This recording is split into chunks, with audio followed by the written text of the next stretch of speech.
In today's breaking story, Putin just humiliated Donald Trump after their meeting. That's right, the humiliation never really seems to end for Donald Trump. How's it going, everybody? Hunter Avalone here with Occupy Democrats. Welcome back to another video. Now, Trump recently met with Putin, and it's been a total disaster. And as ironic as it is, Kamala Harris actually predicted this. If Donald Trump were president, Putin would be sitting in Kyiv right now. And understand what that would mean, because Putin's agenda is not just about Ukraine.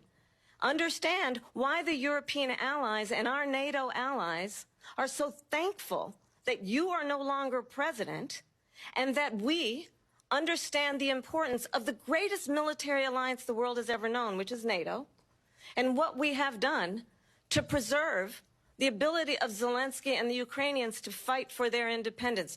Otherwise, Putin would be sitting in Kyiv with his eyes on the rest of Europe, starting with Poland. And why don't you tell the 800,000 Polish Americans right here in Pennsylvania how quickly you would give up for the sake of favor and what you think is a friendship with what is known to be a dictator who would eat you for lunch.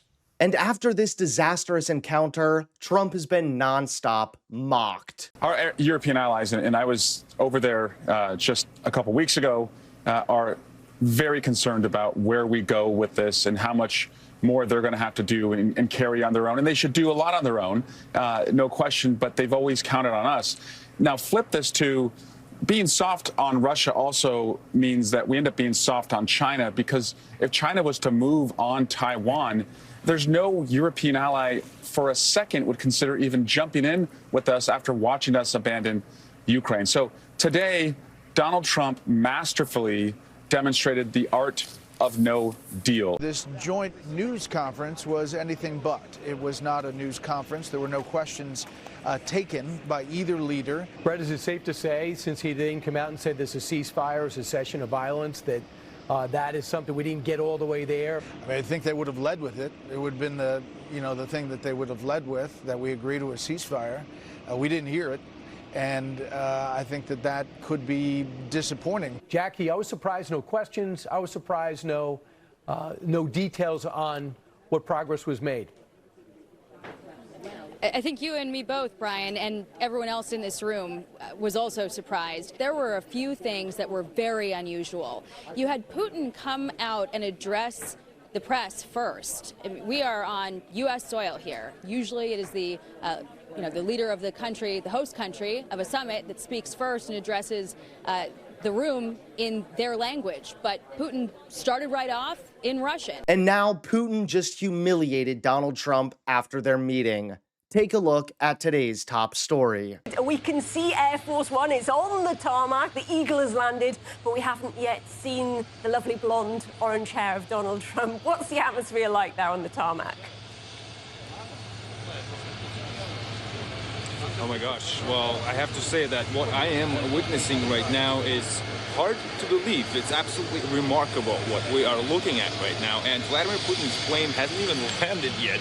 It's set to arrive in the next few minutes. But here's what I'm actually looking at. Just imagine that we are right now at a U.S. military base in Alaska. That right there is Donald Trump's jet. He is on it. It landed just a few minutes ago. On the sides are F-22s, U.S. military fighter jets, and I'm going to try to show you, and that is the Russian president's limousine delivered from Moscow, and that is Donald Trump's limousine, parked next to one another and next to the F-22s. And all of it, again, is happening at a U.S. military base in Alaska. It's absolutely remarkable. Imagine the excitement. I love the fact that the limousines are parked right next to each other. But I do wonder, wouldn't it be quite nice if Donald Trump met President Putin and said, hey, come in my car, I'll give you a ride. Igor, we're going to leave it there. Well, you never know with Trump, but he is expected to greet him, yes. Thanks so much for watching. Please click that like button and subscribe to Occupy Democrats so that you can stay informed and help us stop Donald Trump.